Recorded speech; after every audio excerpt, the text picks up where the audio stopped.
بسم اللہ الرحمن الرحیم۔ السلام علیکم۔ یہ چیپٹر ایک انتہائی حساس موضوع پر ہے، ایک ایسا موضوع جس نے پچھلے 150 سال میں کئی ابہام پیدا کیے ہیں،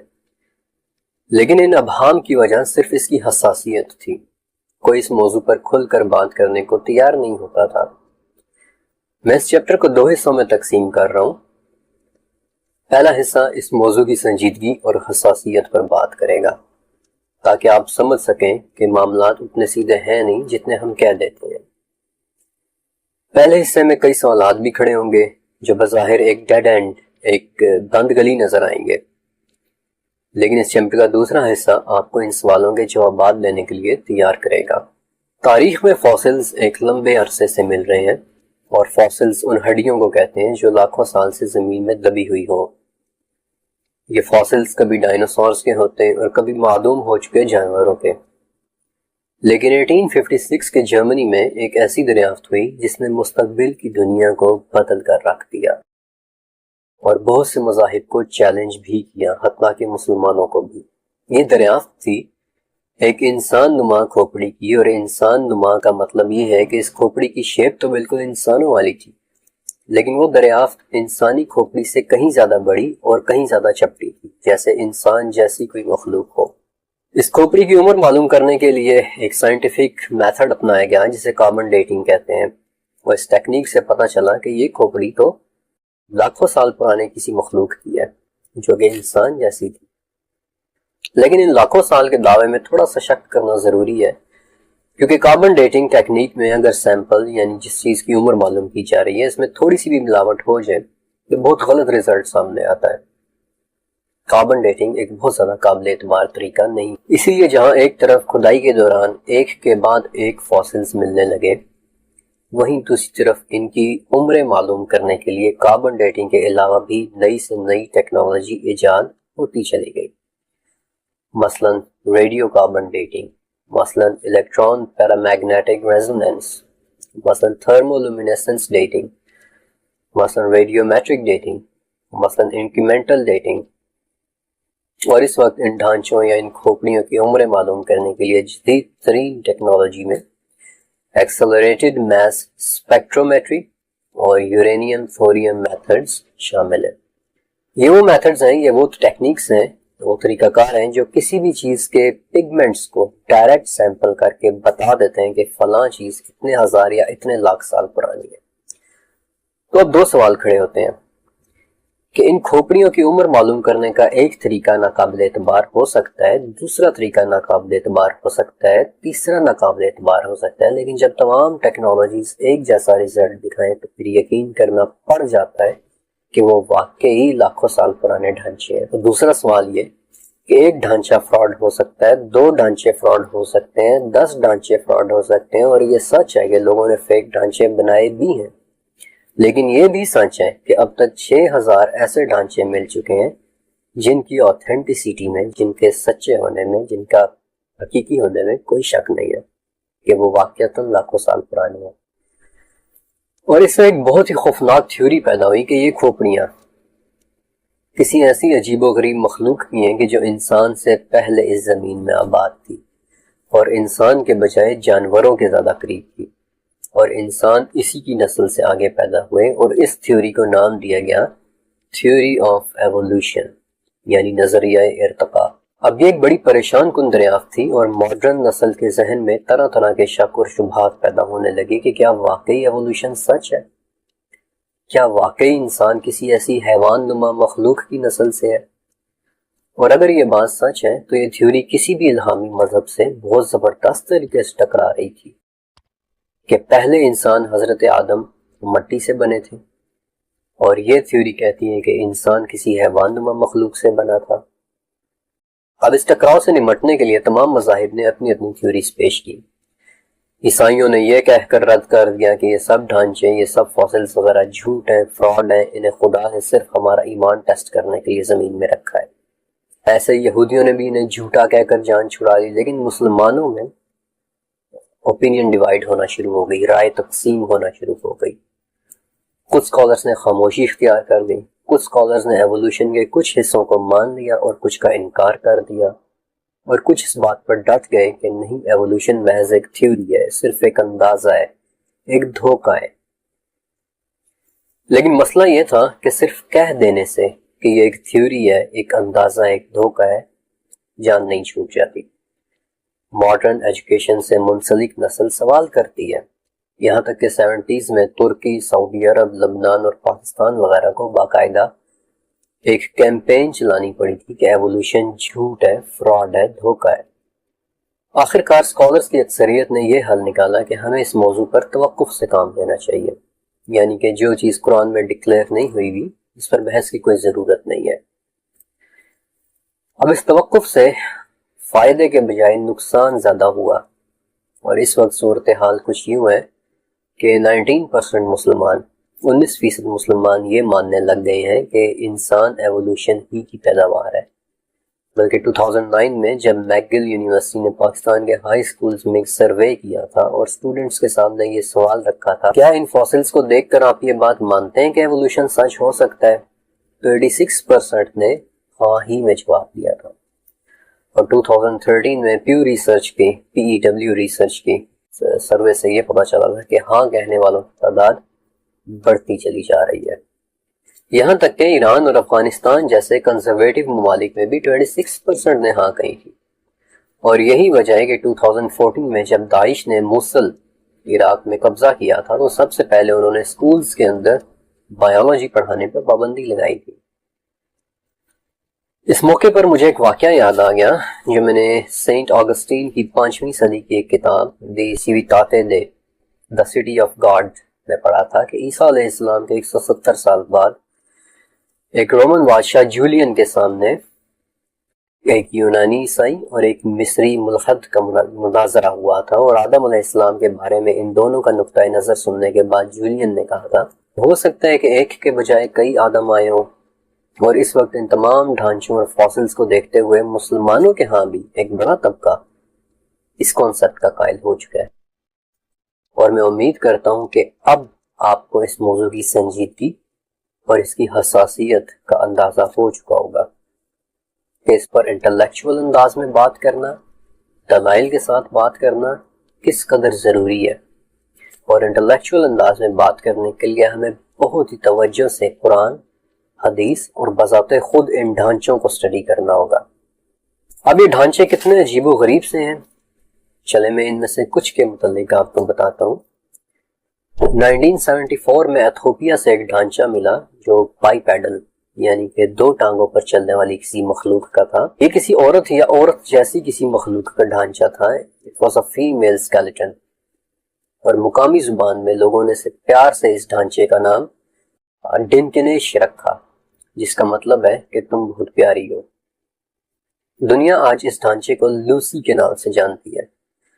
پچھلے 50 سال میں لوسی کو کئی ممالک میں لے جایا گیا، اس پر کئی طرح سے ریسرچ کنڈکٹ کی گئی، بلکہ اگر آپ نے 2013 میں ہالی ووڈ کی فلم لوسی دیکھی ہے تو اس فلم میں اسی لوسی کا ریفرنس تھا۔ مختلف طریقوں سے اس کی ایج ڈسکور کی گئی، اس کی عمر معلوم کی گئی، تو پتہ چلا کہ لوسی آج سے 32 لاکھ سال پہلے زمین میں جیا کرتی تھی۔ یونیورسٹی آف ٹیکساس نے اپنی ریسرچ میں بتایا کہ لوسی ایک درخت سے گر کر مری تھی اور بعد میں اسے کسی جانور نے کھا لیا، اور اس جانور کا انفیکٹ ایک دانت آج بھی لوسی کی کمر کی ہڈی میں پھنسا ہوا ہے۔ اسی طرح 2 اور ڈھانچے، جن میں سے ایک ایتھوپیا سے ملا جو آج سے 20 لاکھ سال پہلے زمین پر چلا کرتا تھا، اور دوسرا کینیا سے ملا ایک ڈھانچہ ترکانا بوائے جو بالکل ایک نوعمر سے لڑکے کا ڈھانچہ تھا۔ لیکن میں آپ کو 2 بہت ہی عجیب و غریب دریافتوں کے بارے میں بھی بتانا چاہتا ہوں۔ پہلی تو آج کے اسرائیل میں ملی تھی، یہ 1 نہیں 2 نہیں بلکہ 9 ڈھانچوں کی پوری ایک فیملی تھی جسے قذفے کہتے ہیں، اور سب سے عجیب بات کہ ان میں سے جو ڈھانچہ سب سے چھوٹا تھا وہ ایک بچے کا تھا جس کے ہاتھ میں 12 سنگے کے سینگ تھے۔ اور دوسری عجیب دریافت انڈونیشیا کی ایک بہت بڑی غار لیانگ بوا میں ہوئی تھی، اور وہاں پر بھی 1 نہیں 2 نہیں بلکہ قذفے کی طرح 9 ڈھانچوں کی پوری ایک فیملی تھی۔ اور سب سے عجیب بات کہ یہ سب کے سب صرف اور صرف 3 فٹ کے تھے، یعنی کہ آج کے حساب سے بالکل بونے، بلکہ انہیں تو نام بھی ہابٹس ہی کا دیا گیا تھا، یعنی کہ بونے۔ اس کے علاوہ چائنا میں پیکنگ مین، گریس میں پیٹرالونسکل، یہ سب لاکھوں سال پرانے ڈھانچوں کے فاسلز ہیں، اور ساؤتھ افریقہ میں ملنے والا ٹونگز چائلڈ یہ تو بیسیکلی اتنا عجیب و غریب ڈھانچہ تھا کہ اسے نہ ہی انسان نہ ہی حیوان بلکہ ایک علیحدہ ہی قسم کی مخلوق بتایا جاتا ہے۔ اب اس پوائنٹ پر پہنچ کر معاملات کافی الجھے ہوئے نظر آنا شروع ہو جاتے ہیں۔ یہ ڈھانچے ہماری لڑائی ایوولوشن کے اس نظریے سے کروا رہے ہیں جس کے مطابق انسان حیوان سے ایوالو ہوا، اور اس لڑائی کو، اس آرگیومنٹ کو مزید دلچسپ بنانے کے لیے اس چیپٹر کے اندر میں سب سے مشکل چیلنج ڈال رہا ہوں، یعنی کہ 1856 کے جرمنی میں ہوئی وہ دریافت، اور وہ ڈھانچہ تھا انسان سے پہلے گزری ایک نسل نیانڈرتھل کا، کہ جو آج سے 4.5 لاکھ سال پہلے اس دنیا میں ظاہر ہوئے اور آج سے 40,000 سال پہلے تک رہے۔ یہ اب تک کی سب سے مشہور نسل ہے، اور جب کسی فلم میں پتھر کے زمانے کے لوگ دکھانے ہوں تو انہی نیانڈرتھلز کی شکل بنا کر دکھا دی جاتی ہے۔ ایک وحشی سی جنگلی سی مخلوق جو منہ سے عجیب و غریب آوازیں نکالتی اور غاروں میں رہتی تھی۔ نیانڈرتھل سب سے مشکل چیلنج اس لیے ہے کیونکہ لوسی اور ٹونگز چائلڈ کے بارے میں تو آسانی سے یہ بات کہی جا سکتی ہے کہ وہ بہت پرانے ڈھانچے تھے۔ 32 لاکھ سال پرانی لوسی تو پرائمیٹس یعنی کہ چمپینزیز اور گوریلا وغیرہ کے زیادہ قریب، لیکن نیانڈرتھلز کا معاملہ تھوڑا سا مختلف ہے، اور اس چیپٹر کے اندر میں آپ کو کچھ ایسی باتیں بھی بتاؤں گا کہ آپ دیکھیں گے کہ وہ واقعی انسان کے بڑے قریب کی مخلوق تھے۔ ان کے ڈھانچے زیادہ تر یوریشیا یعنی کہ یورپ اور ایشیا کے ممالک میں ملتے ہیں۔ Most of them are in France, Spain, Slovakia and Germany,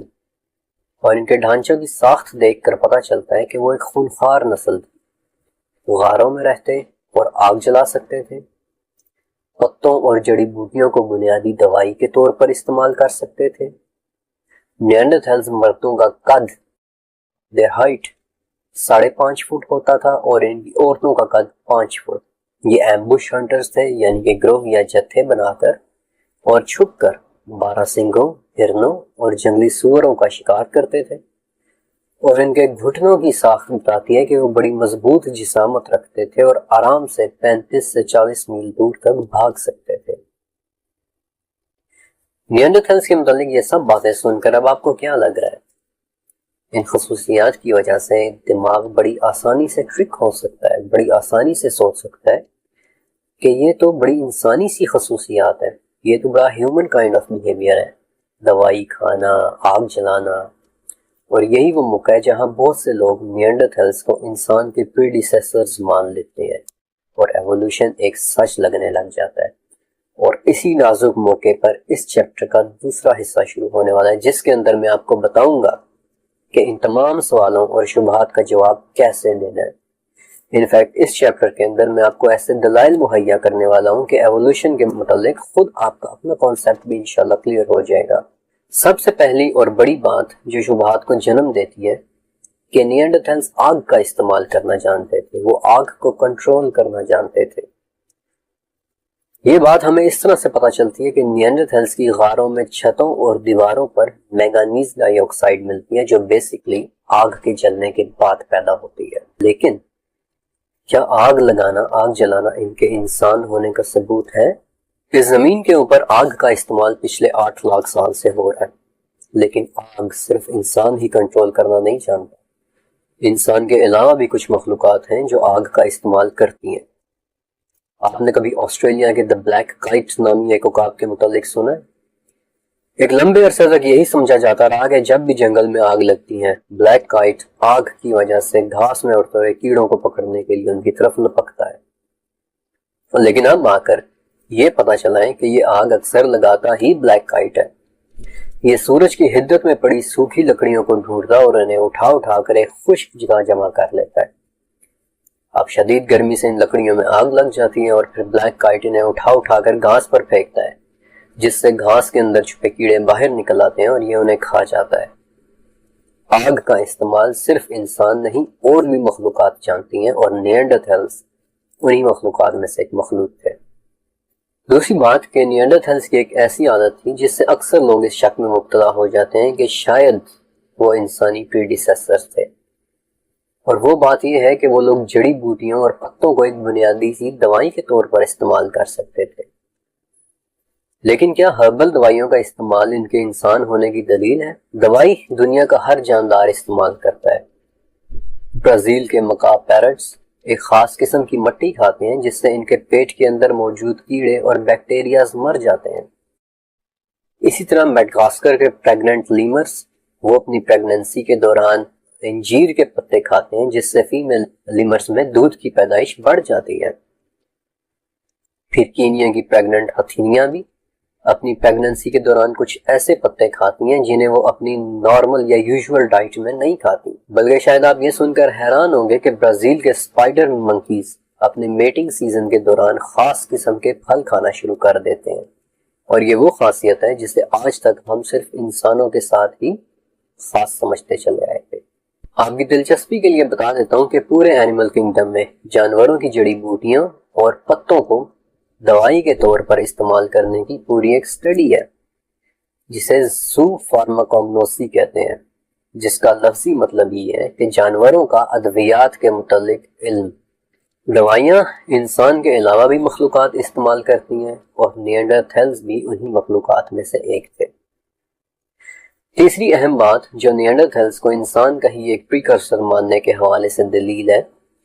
کہ وہ گروہوں کی صورت میں شکار کرتے تھے، جتھا بنا کر جھاڑیوں میں چھپ کر بیٹھ جاتے اور اپنے شکار کا انتظار کرتے۔ اور اس سوال کا جواب تو شاید سب سے آسان ہے۔ اس وقت 307 قسم کے جانور ایسے ہیں کہ جو چھپ کر اپنے شکار کا انتظار کرتے ہیں، مثلا بنگال ٹائیگرز، نائل کراکوڈائل یعنی دریائے نیل کا مگرمچھ، ریچھ، اور 400 سے زیادہ ایسے جانور ہیں کہ جو جتھا یا گروہ بنا کر شکار کرتے ہیں، جنہیں پیک ہنٹرز کہا جاتا ہے۔ حیرت کی بات کہ ان جتھا بنا کر شکار کرنے والوں میں کلر ویلز مچھلیاں بھی شامل ہیں، ان میں ہیرسز ہاک نامی عقاب یعنی پرندے بھی شامل ہیں، ان میں گرے وولز بھیڑیے بھی شامل ہیں۔ پیک ہنٹنگ ایک ایسی ٹیکنیک ہے جسے شروع کے انسانوں کے علاوہ بھی کئی مخلوقات استعمال کرتی ہیں، اور نیانڈرتھلز بھی انہی مخلوقات میں سے ایک مخلوق تھے۔ اب اس پوائنٹ پر آ کر آپ کو اتنا تو واضح ہو جانا چاہیے کہ آگ جلانا، دوائی استعمال کرنا اور گروہ یا جتھا بنا کر آرگنائزڈ ہنٹنگ کرنا، شکار کھیلنا، یہ باتیں انسان ہونے کی دلیل نہیں ہے۔ انسانوں کے علاوہ بھی مخلوقات یہ خصوصیات رکھتی ہیں، لیکن یہاں سے آگے اب میں آپ کو کچھ ایسی باتیں بتاؤں گا جن سے آپ بہت ہی آسانی سے نیانڈرتھلز اور انسان میں فرق کر سکیں گے، اور سب سے اہم دلیل میں سب سے آخر میں آپ کے سامنے رکھوں گا۔ میں نے آپ کو بتایا تھا کہ نیانڈرتھلز یوریشیا کے علاقوں میں رہتے تھے، مثلا جرمنی، فرانس، سلوواکیہ، اسپین۔ یہ وہ ممالک ہیں جہاں سردیاں زیادہ ہوتی ہیں، دن چھوٹے اور راتیں لمبی ہوتی ہیں، اور جب نیانڈرتھلز وہاں رہ رہے تھے تو اس وقت دنیا میں ایک آئس ایج کا دور چل رہا تھا، یعنی کہ آدھی سے زیادہ دنیا برف میں ڈھکی ہوئی تھی، اور یہ دور یعنی لاسٹ گلیشیل پیریڈ تو نیانڈرتھلز کے معدوم ہونے کے بعد کہیں جا کر ختم ہوا ہے۔ تو ایک سوال کھڑا ہوتا ہے کہ اگر نیانڈرتھلز انسان تھے یا انسان کا کوئی پریکرسر تھے تو وہ گرم علاقوں کی طرف کیوں نہیں مائگریٹ کر گئے؟ وہ تو 35-40 میل بھاگ سکتے تھے آرام سے۔ وہ ان ٹھنڈے اندھیرے ملکوں کی ٹھنڈی اندھیری غاروں میں رہنا کیوں پسند کرتے تھے؟ اس سوال سے دو بہت ہی اہم باتیں سیکھنے کو ملتی ہیں۔ پہلی بات، نیانڈرتھلز دن کی روشنی کو کم اور رات کے اندھیرے کو زیادہ پسند کرتے تھے، اور دوسری بات کہ ان کی ہڈیوں سے ملے جینز میں دو بڑے ہی دلچسپ پروٹینز ملتے ہیں، ASB1 اور EXOC6۔ یہ دونوں جینز اس بات کا واضح ثبوت ہے کہ وہ دن کو سوتے اور رات کو جاگتے تھے، جبکہ اس کے برعکس انسان، آپ کے لیے یہ بات شاید نہیں ہو لیکن انسان کے جسم میں ایک بائیو کیمیکل پروسیس ہوتا ہے جسے سرکیڈین سائیکل کہتے ہیں، اور بڑی حیرت کی بات ہے کہ یہ سرکیڈین سائیکل ایکچولی سورج یعنی سولر ٹائم کے ساتھ، سورج کی گردش کے ساتھ سنک ہوتا ہے۔ یعنی آسان ترین الفاظ میں اس بات کا یہ مطلب ہے کہ رات کے وقت انسان کی نیند فطری ہے، خواہ وہ چاہے یا نہ چاہے۔ سورج ڈھل جانے کے بعد رات کے وقت انسان کو نیند آئے ہی آئے گی، اور دن کے وقت قدرتی طور پر جاگ جانا اسی سرکیڈین سائیکل کی وجہ سے ہی ہوتا ہے۔ اور بڑی خوبصورتی کے ساتھ انسان کے اس فطری تقاضے کا ذکر سورہ روم کی 23ویں آیت میں ہے، 23rd آیت میں، کہ اس کی قدرت کی نشانیاں تمہاری راتوں اور دن کی نیند میں ہے۔ دوسری بات کہ نیانڈرتھلز میں سے 80% لوگ 40 سال کی عمر تک پہنچنے سے پہلے ہی مر جاتے تھے، اور اس کی ایک بہت بڑی وجہ اس دور کے جانور بھی تھے جن کی غاروں میں رہنے کے لیے نیانڈرتھلز کو ان سے لڑنا پڑتا تھا۔ 2016 میں نیانڈرتھلز کے 124 ڈھانچوں پر بڑی گہرائی سے ایک اسٹڈی کی گئی تھی، جس سے یہ پتا چلا کہ ان 124 میں سے 92 نیانڈرتھلز کو جانوروں نے ہی مار ڈالا تھا، اور ان جانوروں میں سب سے زیادہ حملے کیو بیئر یعنی غاروں میں رہنے والے ریچھ، پھر دوسرے نمبر پر بڑے بڑے دانتوں والے سملڈون شیر، اور تیسرے نمبر پر بھیڑیوں کے حملے سے مرنے والے نیانڈرتھلز سے، اور باقی 32 نیانڈرتھلز خوراک کی تلاش میں مر گئے یا انہوں نے ایک دوسرے کو ہی مار دیا، جس کے متعلق میں آپ کو تھوڑا بعد میں چل کر بتاؤں گا۔ نیانڈرتھلز کو زمین میں رہنے کے لیے جگہ اتنی آسانی سے نہیں ملی تھی۔ ان خوفناک اور دیو ہیکل جانوروں کے ساتھ ہر وقت جاری رہنے والی ایک لڑائی جو نیانڈرتھلز کی طرح ہی معدوم ہو گئے، اور پھر اس زمین میں انسان کے لیے جگہ بنی، اور اسی احسان کا ذکر آپ کو سورہ اعراف میں نظر آئے گا کہ ہم ہی نے تمہیں زمین میں رہنے کی جگہ دی، ہم ہی نے اس میں تمہارا رزق بھی رکھا۔ تیسری بات کہ نیانڈرتھلز کی فزیولوجی انسان سے بڑی مختلف ہے۔ ان کے بڑے بڑے نسلیں تھے، اور ان کے گھٹنوں کی ساخت بتاتی ہے کہ وہ 35 سے 40 میل دور تک بھاگ سکتے تھے، اور یہ کہ وہ کینیبلز تھے، یعنی کہ ایک دوسرے کو ہی کھا جانے والے تھے، جیسا کہ بعض جانور کرتے ہیں، جیسا کہ اکثر چمپینزیز کرتے ہیں، جیسا کہ شیر بھی کرتے ہیں، جیسا کہ ہپوپوٹمس بھی اکثر کرتے ہیں۔ بلکہ آپ نے ہائیناز کا نام شاید سن رکھا ہوگا۔ یہ ایک ایسا جانور ہے جس میں فیمیل میل سے بڑی ہوتی ہے، اور یہ ضروری بھی تھا کیونکہ ہائیناز کی عادت ہے ایک دوسرے کو اور اپنے بچوں کو کھا جانے کی، لہٰذا فیمیل سائز میں بڑے ہونے کی وجہ سے میلز کو ڈرا کر اپنے بچوں کو بچا لیتی ہیں، ورنہ میلز چھوٹے ہائینا بچوں کو کھا جاتے ہیں۔ کروشیا، اسپین اور بیلجیم کی غاروں میں سے ملنے والے ایک نیانڈرتھل کی ٹانگ کی ہڈی توڑ کر اس میں سے گدا نکال کر کھایا گیا تھا، بون میرو۔ پھر فرانس میں ملے ایک نیانڈرتھل کے ڈھانچے کی پسلیوں پر کسی دوسرے نیانڈرتھلز کے دانتوں کے نشان تھے، یعنی کہ صاف ظاہر ہے کہ ایک نیانڈرتھل نے دوسرے نیانڈرتھل کو کھا لیا تھا۔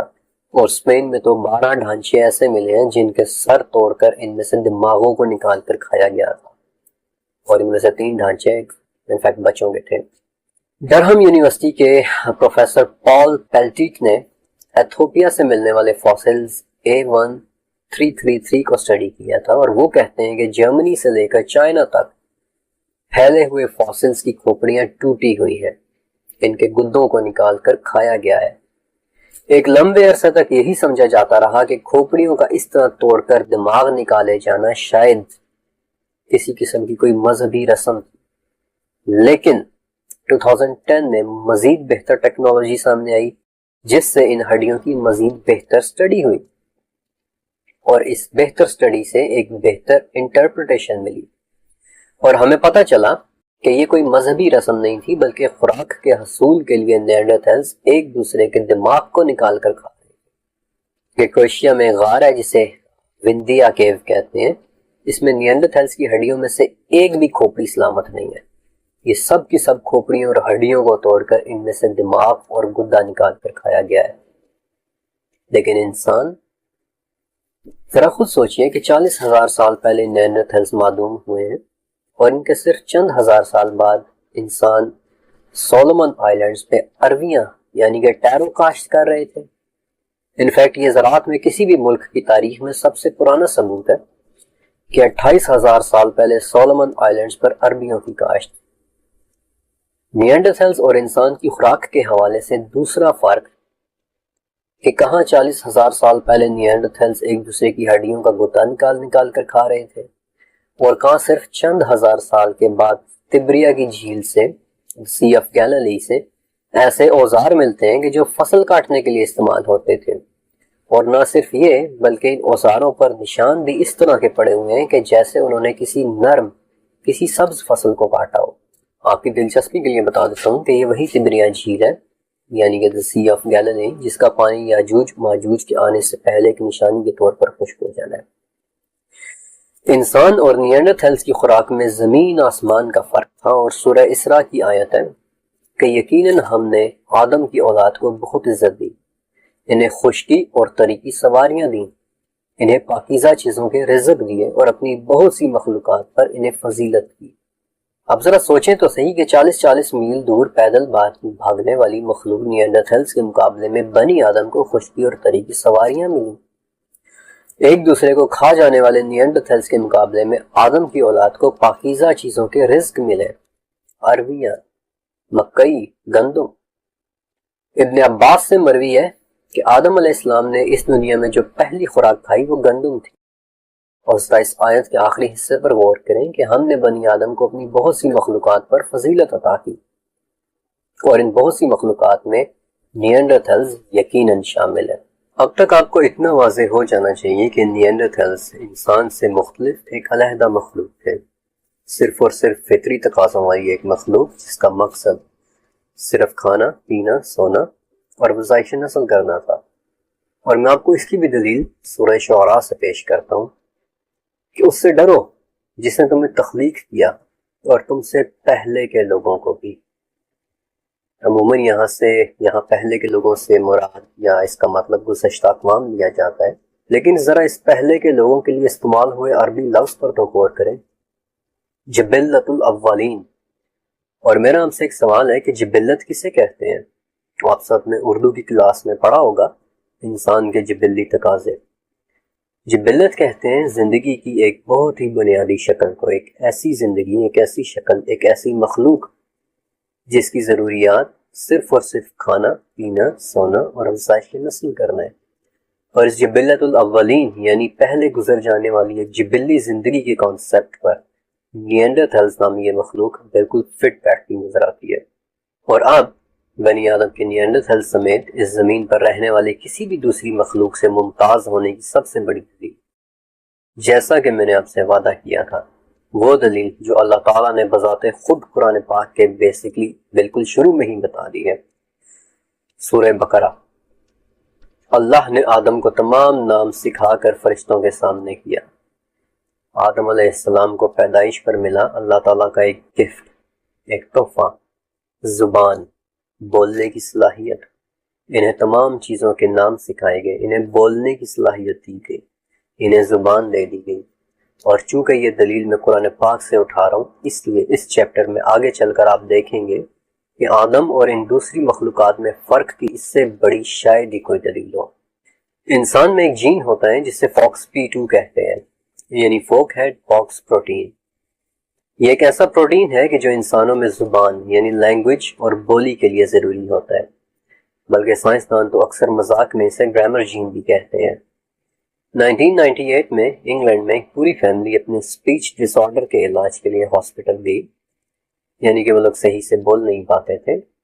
تو اس وقت حادثاتی طور پر اس جین کی ڈسکوری ہوئی تھی اور تبھی اسے لینگویج جین کا نام دیا گیا۔ یہ جین بولی کے علاوہ پھیپھڑوں اور جسم کی بڑھوتری کے لیے بھی ضروری ہے، اور اگر ہم میں یہ جین نہ ہوتا تو نہ صرف ہم زبان جیسی صلاحیت سے محروم ہوتے بلکہ ہمارے قد بھی بہت چھوٹے ہوتے۔ نیانڈرتھلز میں یہ جین تو تھا، لیکن اس کا وہ ویریئنٹ نہیں تھا جو انسان میں ہوتا ہے۔ اس بات کا آسان ترین الفاظ میں یہ مطلب ہے کہ نیانڈرتھلز صرف آوازیں نکال سکتے تھے، بلکہ ڈاکٹر لیبرمن فلپ نے بڑی محنت سے نیانڈرتھلز کا ووکل ٹریکٹ یعنی گلے کا بولنے والا حصہ بھی تیار کیا تھا اور نیانڈرتھلز کی قدرتی آواز بنانے کی پوری کوشش کی تھی، لیکن آخر نتیجہ یہ نکلا کہ نیانڈرتھلز زیادہ سے زیادہ ایک نومولود بچے کی طرح آواز نکال سکتے تھے، وہ ناک سے بالکل بھی نہیں بول سکتے تھے، جیسا کہ انسان نون کی آواز نکال لیتا ہے، لیکن انسان کو ملا یہ تحفہ۔ آپ کو پتہ ہے کہ صرف ایک جملہ بولنے کے لیے ہمارے منہ کے اندر 18 میکانزمز کام کر رہے ہیں، ایک ایسی صلاحیت ہے جو نیانڈرتھلز سمیت کسی بھی دوسری مخلوق کے اندر نہیں ہے۔ لیکن ابھی تو اس چیپٹر کا سب سے دلچسپ حصہ شروع ہوا ہے، کیونکہ یہ حصہ بات کرے گا اللہ کے آدم علیہ السلام کو دیے گئے تحفوں میں سے ایک تحفے کی، تمام چیزوں کے نام سکھا دیے جانے کی، لینگویج کی۔